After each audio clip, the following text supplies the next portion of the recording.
오늘은 내 인생에 도움이 안 되는 사람 7가지 유형에 대해서 정리해봤습니다. 뭐든지 남 탓하는 사람들, 이용하기 위해서 접근하는 사람들, 무의식적으로 의존하게 만드는 사람들 등등 이런 사람들하고 친하게 지내다 보면 어느 순간 억울한 일들을 많이 겪게 됩니다. 일상 속에서 가장 흔한 인생에 도움이 안 되는 사람 7가지 유형에 대해서 정리해봤습니다. 첫 번째, 질투심이 많은 사람.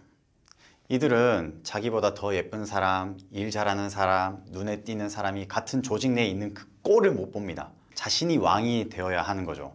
자신이 왕이 되기 위해서 자신의 편을 만들기 시작합니다. 질투심 많은 사람들은 자기 편인지 아닌지를 매우 중요하게 여깁니다. 옳고 그름을 중심으로 사안을 판단하지 않고 내 편인지 내 편이 아닌지가 중요하거든요. 내 편일 때는 무한으로 편을 들어주지만 내 편이 아니라고 판단되면 적이 되어버립니다. 회사에서도 우르르 몰려다니면서 편먹고 다니는 사람들이 있잖아요. 자기들 편이 아니면 험담을 하고 왕따를 시키는 거죠. 우리는 그 안에 들어가야 할 것 같은 강박에 시달리지만 그 안에 들어가게 된다고 해서 그들의 질투가 사라지진 않아요. 오히려 그 안에 들어갔다가 나왔을 때 더 심한 왕따를 당하게 될 수도 있는 거죠. 혹시라도 이런 사람들을 본다면 그냥 피하는 게 답입니다. 두 번째, 권위적인 사람. 이 권위적인 사람들은요, 보통 상사일 가능성이 높거든요. 권위적인 사람들은 다른 사람의 말을 무시하고 면박을 줍니다. 재밌는 사실은 권위적인 사람이 자신의 권위를 따르지 않는 사람을 싫어하지만 동시에 두려워하기 때문에 괴롭히는 거죠. 만약에 가만히 따르면 어떻게 될까요? 아마 더 심한 고통이 생길 거예요. 세 번째, 조정하려는 사람. 저도 예전에 저를 조정하려고 하는 친구가 있었거든요. 처음에는 배려심 넘치게 정말 친한 친구로서 역할을 다 했는데 어느 순간부터 조정을 시도하고 자신이 조종하는 대로 행동하지 않으면 안 되는 건 다 제 탓이라고 비난했었거든요. 조정을 하려는 사람들은 쉽게 감지하기가 어려워요. 이 오랜 시간 눈치를 채기가 어렵기 때문에 발견하기도 어렵습니다. 이 조정하는 사람은 자신이 행복한 사람이라는 듯이 보여야 하거든요. 친근하고 공감 능력도 높아요. 혹시라도 조정하려는 사람이 있으면 절대 비밀을 공유하면 안 돼요. 조정하기 위한 무기로 쓸 거거든요. 죄책감을 느끼게 유도하기 때문에 이 죄책감을 활용해 가지고 조정하려고 해요. 이 조종하는 사람들은 꼼수를 쓰고 거짓말을 자주 합니다. 우리가 아무리 고민을 얘기해도 늘 그들의 고민이 더 심각하다고 말할 거예요. 네 번째, 비관주의자. 부정적인 사람은 주변에 안 두는 게 좋아요. 세상이 안 좋아서 부정적인 게 아닙니다. 그냥 부정적이에요. 그 사람 앞에만 서면 그냥 부정적이 됩니다. 어떤 사람은 아내랑 이혼한 것도 아내 탓, 자신이 이끌던 조직에서 쫓겨난 것도 그들 탓, 다 세상이 자신을 시험에 들게 한다고 말했습니다. 하지만 그냥 이 사람은 부정적인 사람이었어요. 비관주의자들은 모든 상황을 부정적으로 봅니다. 이들은 주변 모든 것에 영향을 받고 쉽게 포기하는 사람들인 거죠. 이런 부정적인 경향은 계속해서 부정적인 사람들을 끌어들여 가지고 마침내 악순환을 형성해요. 비관주의자들은 스스로를 세상 속의 희생자처럼 생각합니다. 이들은 끊임없이 본인의 과거, 현재, 미래에 대해서 불평해요.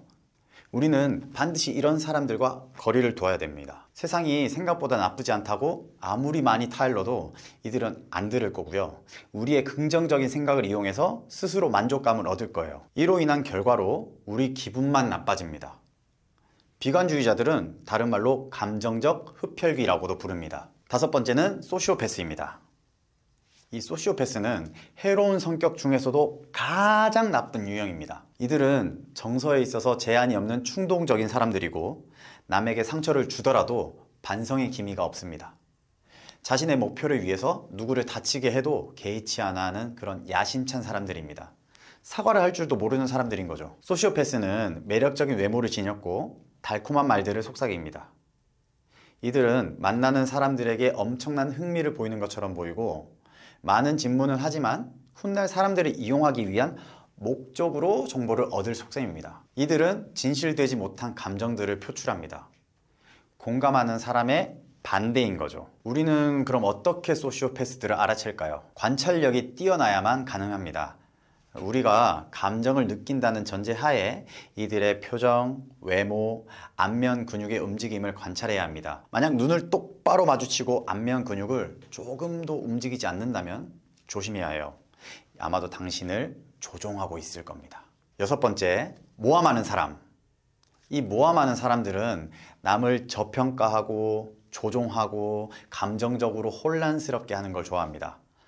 이런 성격으로 인해서 다른 사람들은 이들의 의견에 따라 불안감을 느끼고 의존하게 됩니다. 이들은 마치 아주 소중한 친구처럼 보이겠지만 적절한 순간에 당신을 모함하기 위해서 당신이 공유한 모든 것을 밝혀버릴 것입니다. 당신이 무언가를 공유할 때 아주 관심 있는 척 할 거예요. 7번째는 노이로제에 걸린 사람입니다. 노이로제에 걸린 사람들은 불안해합니다. 그렇기에 이 본인의 낮은 자존감을 회복하기 위해서라도 사회적으로 높은 위치에 있고자 고군분투합니다. 이렇게 어렸을 때부터 고치지 못한 불안 증세로 인해서 완벽주의 또는 싸움꾼으로 자라나거나 이기적이고 유치한 성격을 갖기도 합니다.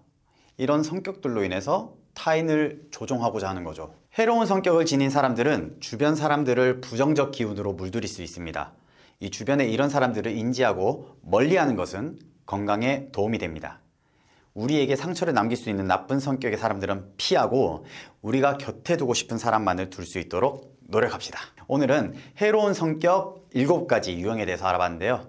다음에 좀 더 유익한 정보로 찾아뵙도록 하겠습니다. 감사합니다.